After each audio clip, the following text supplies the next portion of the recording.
जिस चीज पे काइनेटिक एनर्जी डिपेंड करेगी उस पे प्रेशर भी करेगा, क्योंकि प्रेशर डिपेंड करता है वेलोसिटी पे, वेलोसिटी के ऊपर डिपेंड करती है काइनेटिक एनर्जी, काइनेटिक एनर्जी जिस पे डिपेंड करेगी उस पे प्रेशर भी डिपेंड करेगा। तो kinetic energy of gas molecule करते हैं बेटा, देखिए प्रेशर की इक्वेशन हम करते हैं बेटा, प्रेशर होता है 1/3 रो वी एवरेज बेटा, ये एवरेज की है, इसको माइनस नहीं समझिएगा, ये एवरेज है, बार है बेटा। और आपको पता है बेटा कि डेंसिटी जो होती है, डेंसिटी जो होती है वो होती है मास पर यूनिट वॉल्यूम बेटा, ठीक है। ये होती है बेटा मास पर यूनिट, लेकिन इसमें डेंसिटी के अंदर टोटल मास आता है बेटा, कि किसी भी सिलेंडर के अंदर total mass of the gas कितना है और उसका वॉल्यूम कितना है बेटा, ठीक है, इनटू एवरेज वेलोसिटी स्क्वायर बेटा। आप वॉल्यूम को इस साइड पे ले जाएंगे बेटा, P V is equal to 1/3 V square. बेटा आप ये सोचेंगे ये भी v है ये भी v है, मैंने v को v में क्यों नहीं काटा बेटा, ये v वॉल्यूम का है और ये v किसका है, वेलोसिटी का है। मैं इसको लिख देता हूं ताकि आपको ये याद रहे बेटा, ये v वॉल्यूम को जाहिर करती है, ये v वॉल्यूम को जाहिर करती है और ये v वेलोसिटी को जाहिर करती है, इसलिए दो डिफरेंट चीजों को आपस में सिर्फ v सेम होने से हम इसको खत्म नहीं कर सकते बेटा। ये हो गई आपके पास इक्वेशन, ये आ गई इक्वेशन 1 बेटा, ठीक है। अब PV इज इक्वल टू 1/3 रो, बेटा मास मैंने नहीं लिखा, मास मुझे लिखना होगा क्योंकि मैं मास मैंने यहाँ पे मिस किया है, मैंने V इस साइड पे ले गया, मैं इसको यहाँ पे लिख देता हूँ। ये आ गई बेटा आपकी इक्वेशन 1। आपको पता है जनरल गैस इक्वेशन क्या कहती है बेटा, PV is equal to nRT बेटा, फॉर 1 मोल अगर नंबर ऑफ मोल्स 1 हो तो आप इसके लिए कर सकते हैं बेटा PV इज इक्वल टू बेटा RT कर सकते हैं, तो ये बन जाएगी आपके पास इक्वेशन 2। देखिए बेटा ये इक्वेशन कहती है कि pressure into volume of the gas इसके बराबर होता है, ये कहती है प्रेशर इनटू वॉल्यूम RT के बराबर होता है for 1 mole of ideal gas. तो बेटा अगर इन दोनों इक्वेशंस की लेफ्ट साइड सेम है तो कंपेयर करेंगे बेटा, जब दोनों इक्वेशंस की एक साइड सेम होती है, comparing equation 1 and equation 2, equation 1 और इक्वेशन 2 को कंपेयर करेंगे बेटा, तो यहाँ पे आपके पास आ जाएगा बेटा कि ये आर टी बेटा, ये साइड और ये इसकी साइड हो जाएगी 1/3 मास और ये वेलोसिटी का स्क्वायर बेटा, ठीक है। और बेटा कल हमने किया था कि टोटल मास जो होता है ये आप कर ले इक्वेशन 3, टोटल मास हमने किया था is equal to number of molecules multiplied by mass of each molecule, ये हमने कल किया था बेटा। ये आप कल की डेरिवेशन में देख लीजिएगा, शुरू शुरू के अंदर पहले वाली लाइंस के अंदर मैंने लिखा है कि गैस किसी भी सिलेंडर के अंदर जो गैस का टोटल मास होता है वो total mass is equal to number of the molecules multiplied by mass of the single molecule होता है बेटा। तो ये आप करोगे R T is equal to बेटा 1/3 और ये करोगे आप बेटा एन नंबर ऑफ मॉलिक्यूल्स। एक बात याद रखिएगा बेटा, यहाँ पे नंबर ऑफ मोल्स हम 1 ले चुके हैं, जब नंबर ऑफ मोल्स 1 लेते हैं तो number of molecules Avogadro's number के बराबर हो जाएंगे, क्योंकि आपको पता है 1 मोल के अंदर नंबर ऑफ मॉलिक्यूल्स कितने होते हैं, एवोगेड्रोस नंबर के बराबर होते, क्योंकि हम यहाँ पे इस इक्वेशन को कंसीडर करते हुए हम 1 ले चुके। अब आप कहोगे सर आपने 1 मोल तो इसके लिए किया, इसके अंदर आपने 1 मोल क्यों लगाया एवोगेड्रो, तो बेटा मैंने यहाँ पे दोनों को कंपेयर कर लिया, जब दोनों को कंपेयर कर लिया इसका मकसद है दोनों के ऊपर रूल ऑफ सेम लगेगा। तो अगर इस इक्वेशन के लिए मैं 1 मोल इस्तेमाल कर रहा हूं तो इस इक्वेशन के लिए भी अब मैं क्या करूंगा 1 मोल ही कंसीडर करूंगा। तो 1 मोल के अंदर नंबर ऑफ मॉलिक्यूल्स होते एवोगेड्रोस नंबर के बराबर, देयरफॉर मैंने यहाँ पे एवोगेड्रोस नंबर लगा दिया। तो यहाँ पे बेटा मैंने 1/3 मास की जगह पे लगा दिया Avogadro number multiplied by mass of each molecule multiplied by average velocity का स्क्वायर बेटा। ठीक है, अब बेटा आप इस तरह से कर सकते हैं बेटा कि आप इस r को इस साइड पे ले आए, 3 को इस साइड पे ले आए, तो बेटा ये हो जाएगा 3t इज इक्वल टू बेटा ये हो जाएगा आपके पास एवोगैड्रोस नंबर अपॉन r। ठीक है बेटा, तो इस तरह से ये आपके पास आ जाएगा बेटा into m into average velocity square बेटा। ठीक है, अब आप इसको बेटा इस साइड पे ले जाए, ये हो जाएगा 3, ठीक है, ये हो जाएगा बेटा 3 और ये हो जाएगा इस तरह से आएगा r अपॉन एवोगैड्रोस नंबर बेटा is equal to m square of the velocity. ये आ गई इक्वेशन बेटा।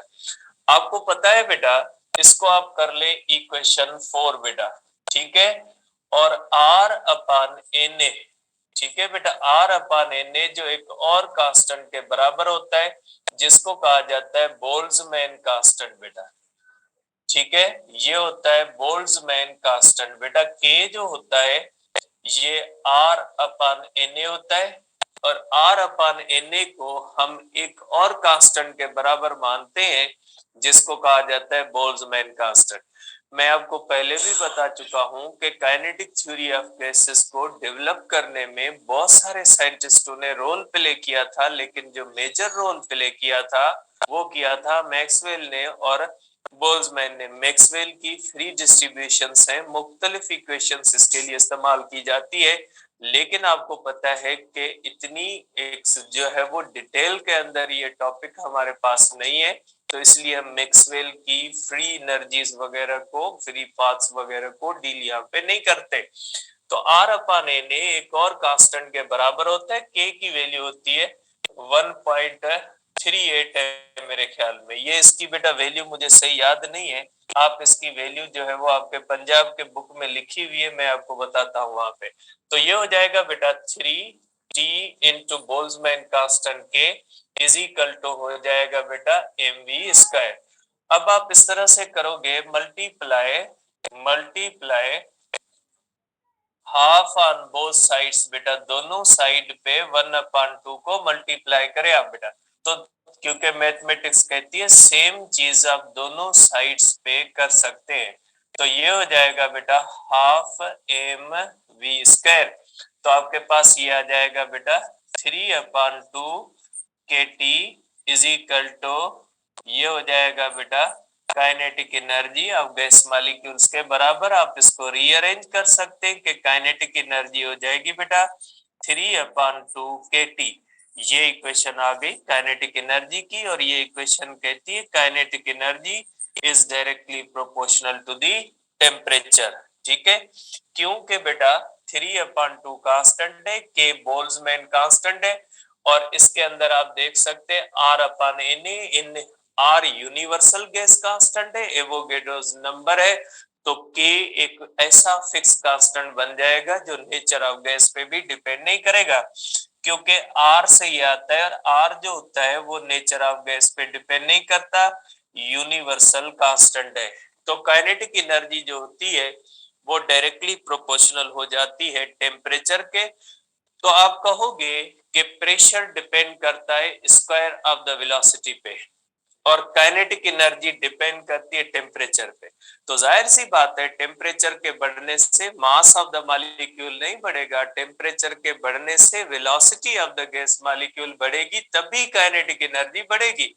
तो इसका मतलब ये हुआ कि जब आप किसी भी गैस को गर्म करोगे तो उसकी टेम्परेचर बढ़ने से उसकी वेलोसिटी बढ़ेगी, और जितनी वेलोसिटी बढ़ेगी उतना मोमेंटम बढ़ेगा, और जितना मोमेंटम बढ़ेगा उतनी ज्यादा फोर्स के साथ वो कोलाइड करेगा with the walls of the container, और उतना ही ज्यादा प्रेशर डेवलप होगा।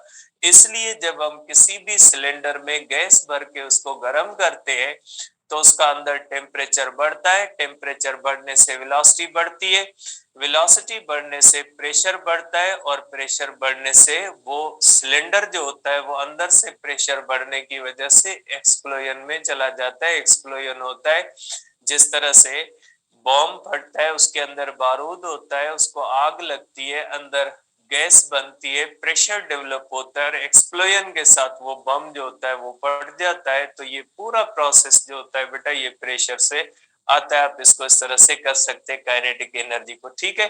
तो ये हमारी इक्वेशन जो हम कल से बेटा डिस्कस कर रहे थे प्रेशर ऑफ गैस की, ये इक्वेशन हमारी कंप्लीट हुई।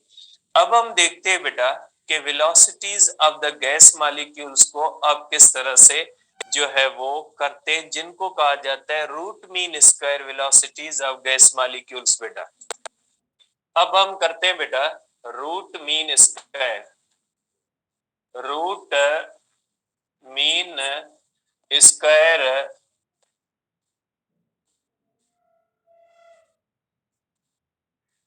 वेलोसिटीज, या वेलोसिटी कर ले बेटा, हम एक ही लेते हैं, वेलोसिटी ऑफ गैस मॉलिक्यूल, ठीक है। ये गैस मॉलिक्यूल की रूट मीन स्क्वायर वेलोसिटी है बेटा। देखे अब रूट मीन स्क्वायर बेटा, root means under radical, means average, means average, और स्क्वायर मीन्स उसका स्क्वायर का रूट, एवरेज के स्क्वायर का रूट निकालना।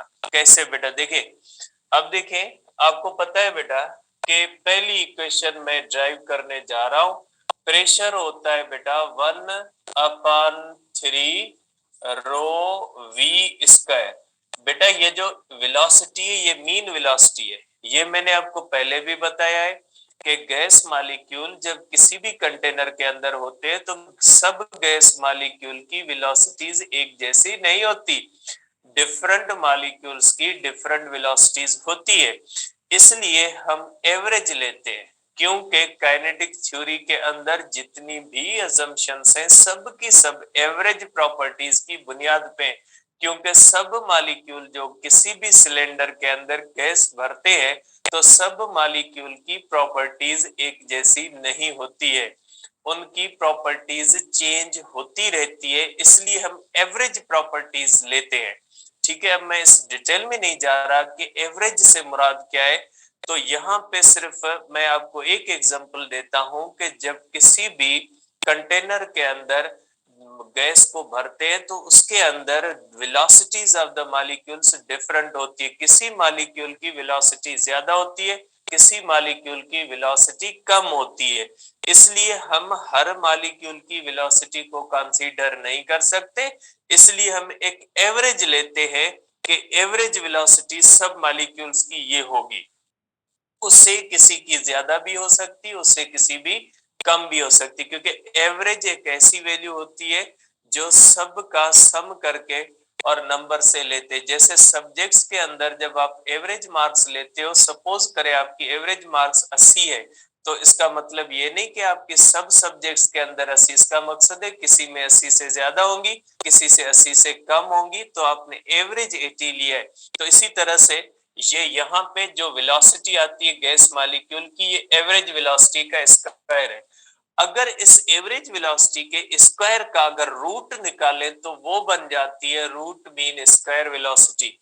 तो आप यहां से कर सकते हैं बेटा average velocity square is equal to 3p upon density, इस तरह से कर सकते हैं, ठीक है बेटा। तो आप यहां से ये भी कर सकते हैं बेटा, अगर आप इसका स्क्वायर निकालोगे, अंडर रेडिकल निकालोगे, तो ये VRMS बन जाएगी, और ये हो जाएगी बेटा 3p अपॉन रो। ये आ जाएगा बेटा आपका फर्स्ट फार्मूला, कि ये जो है ये आपके पास है बेटा, ये फर्स्ट फार्मूला है रूट मीन स्क्वायर वेलोसिटी का, कि अगर आप वेलोसिटी ऑफ गैस मॉलिक्यूल निकालना चाहो तो velocity of the gas molecule है under radical 3p upon rho बेटा। अब दूसरा फार्मूला मैं आगे करता हूं बेटा, इसका सेकंड फार्मूला, दूसरे फार्मूले को भी आप कर सकते हैं बेटा यहां से, ठीक है बेटा। रूट मीन स्क्वायर वेलोसिटी का सेकंड फार्मूला ये आ जाएगा बेटा, is equal to under radical बेटा 3p अपन रो बेटा। ठीक है, ये आ गया फार्मूला। बट आपको पता है बेटा PV is equal to R T, 1 mole हम ले रहे हैं बेटा, PV is equal to R T, तो पी हो जाएगा बेटा आर टी अपन वी। जबकि डेंसिटी होती है बेटा टोटल मास ओवर वॉल्यूम होती है। इसको पुट करें बेटा इसके अंदर, तो आपके पास सेकंड फार्मूला आ जाएगा V R M S is equal to under radical, ठीक है 3, ठीक है, और 3p, p की जगह पे आप रखोगे आर टी अपन वी, और डेंसिटी होती है मास पर यूनिट वॉल्यूम। वॉल्यूम गया बेटा वॉल्यूम के अंदर, तो ये हो जाएगा बेटा आपके पास V R M S is equal to under radical 3 RT upon M बेटा। इस फार्मूले के अंदर जो मास आया है बेटा ये मॉलिक्यूलर मास नहीं है, ये आपके पास है टोटल मास। याद रखिएगा जब फार्मूले के अंदर आर आता है, यूनिवर्सल गैस कांस्टेंट आता है, तो उस वक्त जो फार्मूला के अंदर मास होता है वो total mass of the gas होता है, मॉलिक्यूलर मास नहीं होता। क्योंकि हमने ये पढ़ा है ये मास एम टोटल मास को जाहिर करता है। अब देखिए बेटा तीसरा फार्मूला मैं ड्राइव करने जा रहा हूं रूट मीन स्क्वायर वेलोसिटी का। आपको पता है बेटा टोटल मास होता है जो है वो हम 1 मोल कंसीडर कर रहे हैं, तो ये हो जाएगा एवोगैड्रोस नंबर इनटू एम। अगर नंबर ऑफ मॉलिक्यूल्स है एवोगैड्रोस नंबर के बराबर इफ हम 1 मोल ले रहे, और हम आपको पता है कि हम बीच से 1 मोल हमने कंसीडर किया हुआ है। तो इस फार्मूले को आप आगे भी ले जा सकते हैं इस तरह से कि V R M S is equal to under radical 3, ठीक है, ये हो जाएगा बेटा आर, आप करोगे बेटा 3 RT अपन बेटा Avogadro's number multiplied by molecular mass. बेटा ये स्मॉल एम जो होता है ये मॉलिक्यूलर मास को जाहिर करता है, तो ये हो जाएगा बेटा इस तरह से 3R अपन Na, ठीक है, ये हो जाएगा R अपन Na इनटू T अपन M। तो ये चीज हमें बताती है बेटा कि वेलोसिटी रूट मीन स्क्वायर का एक और फार्मूला भी आ सकता है is equal to under radical 3। बेटा ये आपको पता है आर अपन Na जो होता है ये होता है बोल्ट्जमैन कांस्टेंट k के बराबर, देयरफॉर आप कर सकते हैं बेटा 3kT अपन m। तो ये आ गया आपके पास बेटा, ये जो है वो तीसरा फार्मूला आ गया आपके पास रूट मीन स्क्वायर वेलोसिटीज का। ये आपके पास बेटा इस तरह से ये तीसरा फार्मूला आ गया है बेटा, ठीक है। तो ये फार्मूलाज कहते हैं बेटा, इन फार्मूलाज की अगर हम बात करें तो ये फार्मूलाज बेटा आपको इसका कंक्लूजन अगर हम लिखें तो इसका कंक्लूजन क्या लिखोगे बेटा, ठीक है, कंक्लूजन ये लिखोगे कि बेटा कि V R M S root mean square velocity directly proportional है अंडर रेडिकल ऑफ टेम्परेचर के, कि अगर टेम्परेचर बढ़ेगा, टेम्परेचर 4 बार बढ़ेगा वेलोसिटी 2 बार बढ़ेगी, क्योंकि ये अंडर रेडिकल से इसका रिलेशन है। मींस टेम्परेचर बढ़ेगा velocity root mean square velocity बढ़ेगी, और वेलोसिटी बढ़ेगी तो काइनेटिक एनर्जी बढ़ेगी, और वेलोसिटी बढ़ेगी तो प्रेशर भी बढ़ेगा।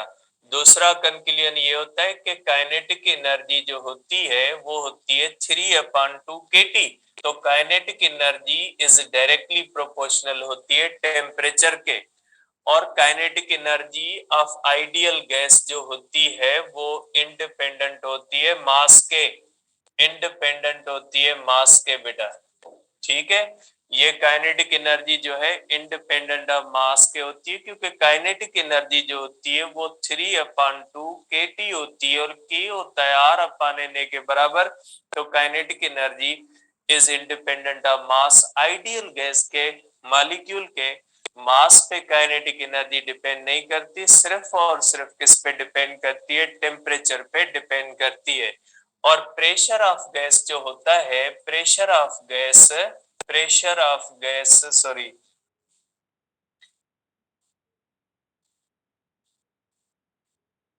वेलोसिटी ऑफ गैस मॉलिक्यूल बेटा, velocity of gas molecule, velocity of बेटा, ये थोड़ा ध्यान से इस पॉइंट पे आप कंफ्यूज होगे, फिर मैसेज करोगे, मैसेज पे जाहिर इक्वेशन तो आपको एक्सप्लेन मैं नहीं कर सकता, ध्यान से थोड़ी आंखें खोल के, नींद में हो लेकिन आंखें खोल के जो है उस बात को सुनिएगा।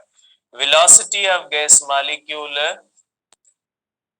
इज इंडिपेंडेंट ऑफ प्रेशर, बेटा प्रेशर से इंडिपेंडेंट होती है। इफ टी रिमेन्स कांस्टेंट, अगर टेम्परेचर नहीं बढ़ता प्रेशर से, टी रिमेन्स कांस्टेंट। आप कहोगे सर आपने एक फार्मूला ड्राइव किया है कि velocity root mean is equal to 3p upon rho, तो फार्मूला तो कहता है, मैथमेटिक्स कहती है कि वेलोसिटी रूट मीन इसका डिपेंड करती है प्रेशर पे। देखिए बेटा, मैं पहले भी यहाँ पे जो हमारे स्टूडेंट्स हैं उनको कहता आया हूँ कि ये ख्याल निकाल दें कि फार्मूले से डिपेंडेंस इंडिपेंडेंस आती है, किसी फार्मूले से डिपेंडेंस आती है, किसी फार्मूले से डिपेंडेंस नहीं आती। ठीक है, जैसे फॉर एग्जांपल कि F is equal to M A है, न्यूटन का लॉ है, तो M is equal to F A है, एफ अपॉन ए होगा।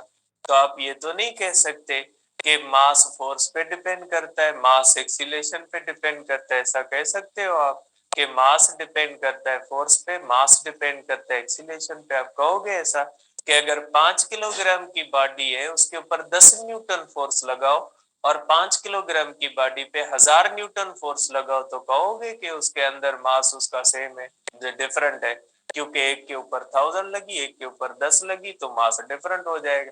ऐसे नहीं होता बेटा, हर फार्मूला से ये चीजें नहीं आती, सोच समझ के करना पड़ता है। बेटा आपने बॉयल्स लॉ पढ़ा है, और बॉयल्स लॉ के अंदर आपने क्या पढ़ा है? बॉयल्स लॉ के अंदर आपने पढ़ा है P1 V1 is equal to P2 V2, ये तो पढ़ा है। बॉयल्स लॉ कहता है PV is equal to constant, मतलब P1 V1 is equal to P2 V2। अब आपको पता है बेटा इसके अंदर mass remains constant, temperature remains constant, तो आप इसको इस तरह कर सकते हैं बेटा, PV upon mass is equal to P2 V2 upon mass. क्योंकि बेटा आपने जाहिर है सिलेंडर के अंदर गैस रखी होगी, उस गैस का कोई तो मास होगा, तो वही मास हमने दोनों साइड पे डिवाइड कर दिया। अब आप इसको इस तरह से कर ले, आप इसको एम अपॉन V1, बेटा ये जो ये चीज है इसको थर्ड डिवीजन में रख सकते हैं, is equal to P2 over M over V2। बेटा तो आप इसको क्या कर सकते हैं, pressure 1 upon density 1 is equal to pressure 2 over density 2। इसका मतलब है कि प्रेशर बढ़ेगा, गैस की डेंसिटी भी बढ़ेगी। ठीक है, तो P1 अपॉन रो 1, ठीक है, तो P1 अपॉन रो 1 आप इसको इस तरह से करोगे, V1 हो जाएगी is equal to under radical 3P1 upon rho 1, और V2 हो जाएगी is equal to under radical 3P2 upon rho 2। तो हमें क्या कहता है, बॉयल्स लॉ कहता है P1 upon rho 1 is equal to P2 upon rho 2। जब बराबर है, जब ये बराबर है, तो आप कहोगे कि V1 is equal to V2। इसलिए प्रेशर के बढ़ने से डेंसिटी भी बढ़ जाती है, दोनों का रेशियो सेम रहता है, इसलिए आप कहोगे कि velocity of the gas molecule does not depends upon pressure. Punjab और किताब। अब दो तीन पॉइंट्स हैं पंजाब के बुक के अंदर है बेटा, पंजाब का बुक खोलिए, पंजाब का बुक खोलिए बेटा, पंजाब बोर्ड का बुक खोलिए बेटा। मेरे पास पिक्चर्स नहीं है क्योंकि पॉइंट्स हैं, पॉइंट्स की अब डिफरेंट पॉइंट्स की पिक्चर निकाल के तो लगा ही नहीं जा सकती, कुछ आप भी हिम्मत कीजिएगा, मेहनत कीजिएगा। ठीक है, अब देखिए बेटा पेज नंबर 237 बेटा, ठीक है 237 पेज बेटा, ठीक है, अब आ जाए प्रेशर ऑफ गैस पे। According to the kinetic theory, बेटा बुक खोल लें page number 237 Punjab board. According to the kinetic theory, the pressure exerted by the gas, कि किसी भी कंटेनर के अंदर प्रेशर लगाते हैं, वो प्रेशर क्यों लगता है, is merely the momentum transferred to the walls of the container per second per unit area. ठीक है, तो क्या कहता है कि जो प्रेशर होता है वो momentum transferred per second per area. तो बेटा मोमेंटम पर सेकंड फोर्स होती है ना, rate of change of momentum. ठीक है, due to the continuous collision of the molecules of the gas, pressure क्यों लगता है, कुलियन की वजह से लगता है। इसके बाद फार्मूला ड्राइव किया, तो यहाँ पे आपको यही पॉइंट बतानी थी कि प्रेशर जो होता है उसको इसने फार्मूले को वर्ड्स की सूरत में लिखा है, इसमें कंफ्यूज नहीं होना। मोमेंटम पर सेकंड, आपको पता है मोमेंटम पर सेकंड क्या होता है, फोर्स होती है। F is equal to delta P over delta की टी क्या होता है, तो फोर्स होती है ना, तो वही सेम बात है, वर्ड्स में कही गई, इसमें कंफ्यूज नहीं होना कि ये पता नहीं क्या है कि ये मोमेंटम क्यों लिखा है, फोर्स को मोमेंटम नहीं लिखा, मोमेंटम पर सेकंड लिखा है, मोमेंटम पर सेकंड फोर्स ही होती है। ठीक है, अब देखें बेटा, इसके बाद आप आ जाएं बेटा पेज नंबर जो है वो 241 पे बेटा, पेज नंबर 241 पे आ जाए बेटा। ये जो आखिरी ये जो पेरा है इसके अंदर देखें, तो बेटा देखें, जब कोई भी गैस हम किसी भी कंटेनर के अंदर रखते हैं तो उस गैस मॉलिक्यूल को डिफरेंट किस्मों की एनर्जी होती है। काइनेटिक एनर्जी रोटेशनल भी होती है, वाइब्रेशनल भी होती है, ट्रांसलेटरी काइनेटिक एनर्जी भी होती है। जब प्रेशर की हमने बात की है तो इस तरह से जाके मॉलिक्यूल लगा है, मींस इसके अंदर हमने जो काइनेटिक एनर्जी कंसीडर की है वो सिर्फ और सिर्फ कौन सी की है, ट्रांसलेशनल काइनेटिक एनर्जी हम कंसीडर कर रहे हैं। इसमें गैस मॉलिक्यूल की रोटेशनल और वाइब्रेशनल काइनेटिक एनर्जी की जिक्र नहीं है। प्रेशर ऑफ द गैस जो डेवलप होता है वो किस वजह से होता है, ट्रांसलेशनल काइनेटिक एनर्जी होता है।